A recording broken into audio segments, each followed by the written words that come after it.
하나님의 말씀 창세기 25장 1절부터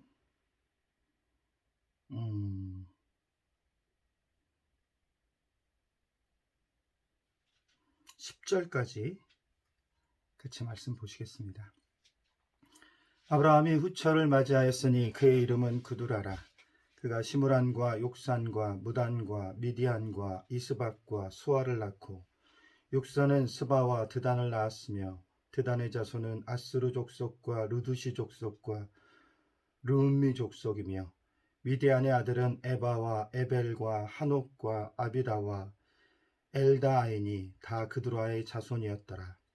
에브라함이 이삭에게 자기의 모든 소유를 주었고 자기 서자들에게도 재산을 주어 자기 생전에 그들로 하여금 자기 아들 이삭을 떠나 동방 곧 동쪽 땅으로 가게 하였더라. 아브라함의 향년이 175세라.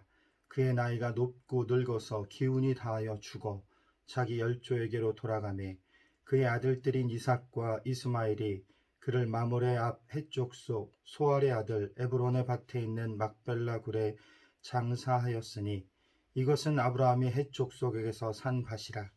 아브라함과 그의 아내 사라가 거기 장사되니라. 아브라함이 후처를 맞이하는 장면이 나옵니다. 그런데 아마 여러 가지 정황상 지금 아브라함이 후처를 맞이한 것은 지금 24장의 그 다음에 이었다기보다 이미 사라가 이 세상을 떠났을 때 사라가 소천한 이후에 그두라를 얻은 것으로 보는 것이 맞을 것 같습니다. 단지 기록상 지금 기록을 위해서 지금 기록한 것이죠. 즉 아브라함이 그 앞장면에 그런 장면이 있죠. 아브라함이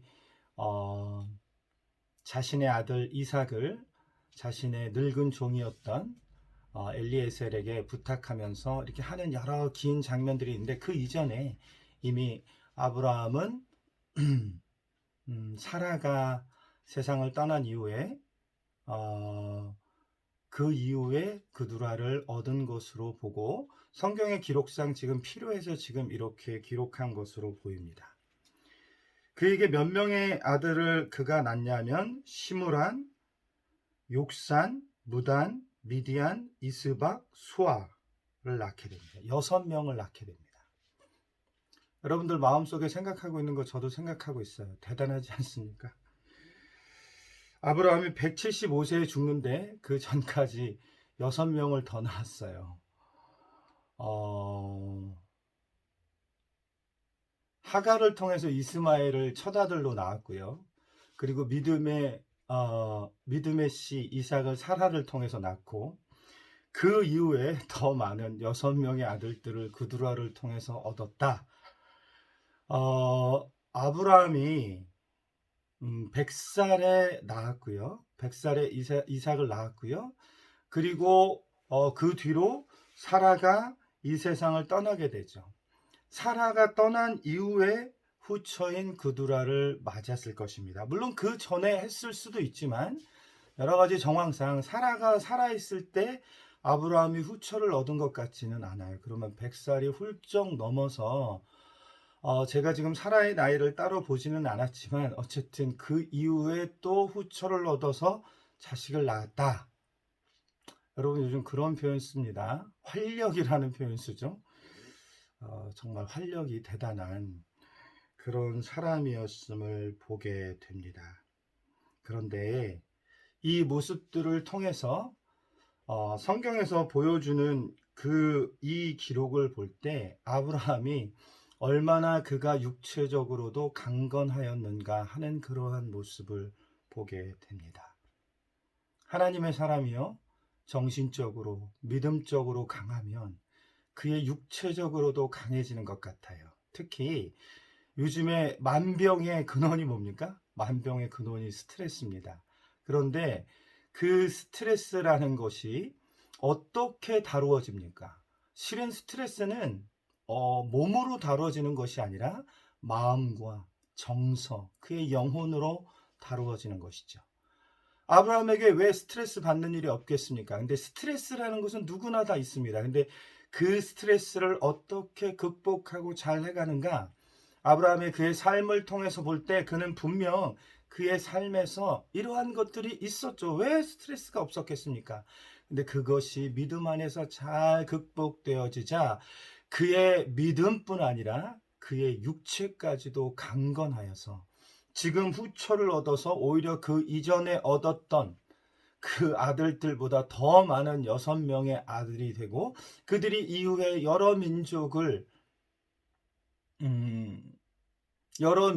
되어지는 이 놀라운 일들을 볼 때 실은 그냥 아브라함이 참 활력이 대단한 사람이구나 이렇게만 보고 갈 것이 아니라 믿음의 사람이 갖게 되는 그 축복, 그 은혜, 그것이 어떤 것임을 실은 성경이 보여주고 있다고 생각합니다. 그는 그의 육체까지도, 그의 마음뿐 아니라 그의 육체까지도 강건하여서 그가 175세에 이 땅을 떠나기 전까지도 그의 몸이 강건했죠. 여러분, 저도 이제 나이가 52세가 됐습니다. 그런데 죽음에 대해서 저도 생각을 합니다. 여러분, 어떤 죽음을 맞고 싶습니까? 여기 젊으신 분들은 생각 안 할 수도 있지만 벌써 40만 넘어가도 나는 어떤 죽음을 죽을까? 제 할아버지가 예수님도 안 믿던 분이었는데요. 그분이 밤에 그냥 전날 자식들이랑 같이 밥 먹고 할 거 다 하시고 새벽에 정말 꿈꾸다가 잠자다가 그렇게 가셨어요. 얼마나 건강하셨는지 몰라요. 여러분, 그 모습이 요즘에 솔직히 자꾸 생각이 듭니다. 나의 죽음의 때 정말 험한 꼴 보이지 않고 저는 정말 사전연명제도 이거 해서요. 제가 이렇게 되면 목에다 뭐 꽂고 이런 거 하지 않았으면 좋겠어요. 그냥 가고 싶어요. 그런데 어쨌든 질병으로 가족들 힘들게 하고 제 자신도 고통당하면서 가고 싶지 않습니다. 모두의 바람이겠죠. 그런데 오늘 믿음의 사람이 얻게 되는 이 복이 이 믿음 안에 거하는 우리에게도 있었으면 좋겠습니다. 여러분, 얼마나 큰 복입니까? 그가 이 세상을 떠나는 그 순간까지 소천이라 그러죠. 하늘로 다시 돌아가는 그때까지 그 육체까지도 강건하여서 그의 믿음이 성장하여 가더니 그의 믿음뿐 아니라 그의 육체까지도 강건하여서 그가 병들었다 힘들었다 말 한마디 없습니다. 향년 175세에 떠나게 되는 이 복이 믿음 안에 거하는 여러분들에게도 있었으면 좋겠는데 가장 중요한 핵심은 무엇이냐? 믿음이 성장해 가고 믿음 안에 거하는 것입니다. 어쨌든 아브라함이 이렇게 6명의 아들 시므란, 욕산, 무단, 미디안, 이스박, 수아를 낳고 그들이 족속들이 됩니다. 그리고 5절에 보면 아브라함이 이삭에게 자기의 모든 소유를 주었다. 여러 아들들 8명의 아들이 있었지만 그 중에 장자는 이삭입니다. 그리고 서자들에게도 재산을 주어 자기 생전에 그들로 하여금 자기 아들 이삭을 떠나 동방 곧 동쪽 땅으로 가게 했다. 유산 분배도 아주 잘했고요. 정말 마지막까지 이런 표현을 쓰면 뭐하지만 깔끔하게 정리하고 깔끔하게 이 모든 것들을 종결하고 그의 인생을 하직하는 정말 놀라운 모습을 보게 됩니다. 여러분, 아브라함은 처음부터 이런 사람이 아니었어요. 아브라함 그의 인생은 굴곡이 있었던 사람인데 그냥 굴곡이 아니라 마누라를 2번이나 팔아먹은 치명적인 약점이 있었던 사람입니다. 근데 마누라 팔아먹었을 때요. 처음에 팔아먹은 건 그래도 이해가 돼. 근데 이삭이 태어나기 바로 전에 그거도 한 몇 달 사이에 하나님이 내년에 이삭을 주겠다라고 하고 10개월 전부터 이제 사라에게 임신의 징조가 있었겠죠. 근데 그 임신의 징조 있기 한두 달 전에 마누라를 또 팔아먹었어요. 그가 그 사이에 하나님과 동행을 24년 동안 하면서 그가 믿음에서 자랐습니다. 믿음에서 성장했어요. 근데 또 마누라를 팔아먹는 연약한 자였습니다. 제가 아브라함의 흠을 잡으려는 것이 아니라 그는 본래 성정상 온전하고 강건해서 이 모든 것들에 있어서 승리할 수 있는 사람이었다. 그런 의미가 아닙니다. 그는 연약한 사람이었어요. 정확하게 어떤 사람이냐? 우리 같은 사람이었어요. 그런데 그가 이 마지막에 가는 장면을 보십시오. 그가 믿음의 성장을 이룬 장면을 저희는 보았습니다. 그가 모리아 산에서 자기 아들을 바치는 그 안에 얼마나 놀라운 믿음의 성장과 믿음의 깨달음이 있었습니까? 거기까지 믿음의 성장이 이르렀던, 그런데 그의 삶이 노년에도 강건할 뿐 아니라 이제 그가 정신도 말짱해서 자식들 8명의 자식들, 얼마나 식솔들이 많았습니까? 아브라함이 그 모든 것까지 깔끔하게 정리하고 그 다음에 어떡합니까?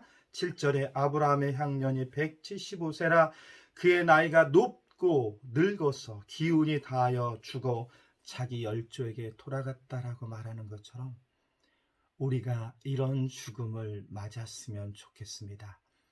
이 말씀을 듣는 분 중에 나이가 많으신 분들도 있겠다는 생각이 듭니다. 어떤 죽음을 준비하고 계십니까?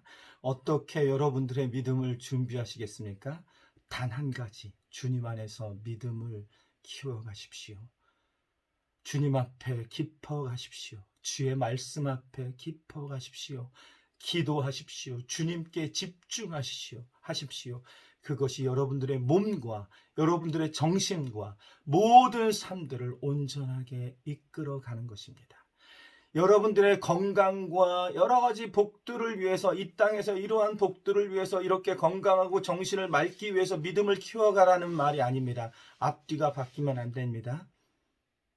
믿음을 키워가고 주님께 집중하다 보면 이런 은혜들이 따라온다는 것입니다. 물론 어떤 사람에게는 그렇지 않을 수도 있어요. 하나님의 뜻 가운데. 하지만 아브라함의 모습을 통해서 그가 연약한 사람이었지만 믿음이 자라가고 하나님 앞에 집중하여 가더니 그의 말년에 그의 몸과 그의 정서와 그의 여러 가지 행정력과 그의 여러 가지 판단과 그 모든 것이 온전하였음을 성경이 보여주는 것을 보면 우리는 이것을 소망하며 오직 하나님께 집중하며 우리의 삶이 끝나가는 그 순간까지도 하나님을 바라보며 믿음으로 살아가는 자가 어떤 놀라운 축복과 은혜를 누리는지를 오늘 이 성경에서는 말하고 있습니다.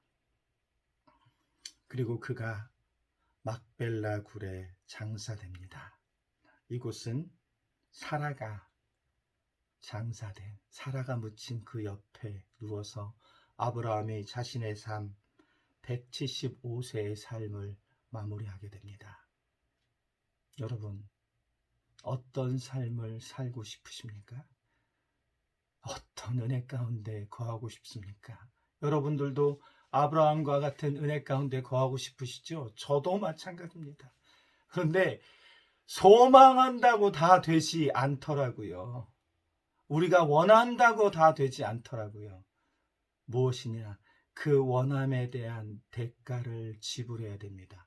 여러분, 세상 사람도 다 마찬가지예요. 심는 대로 거두는 거예요. 성경이 말하는 진리입니다. 심는 대로 거두는 것. 하나님은 만홀히 여기지 않아요. 하나님은 엄밀하고 어미하고 분명하게 판단하시는 분입니다. 왜냐? 하나님은 거룩한 하나님이시기 때문이에요. 거룩한 하나님이 대충 얼기설기 내가 사랑하는 자녀들이라고 대충 그래 괜찮아, 그래도 괜찮아, 그래도 내가 너네한테 이 땅에서 복 주고 내가 너네한테 이렇게 해줄게. 하나님이 우리에게 값없이 주신 은혜는 예수 그리스도입니다. 그 은혜로 다 받았어요.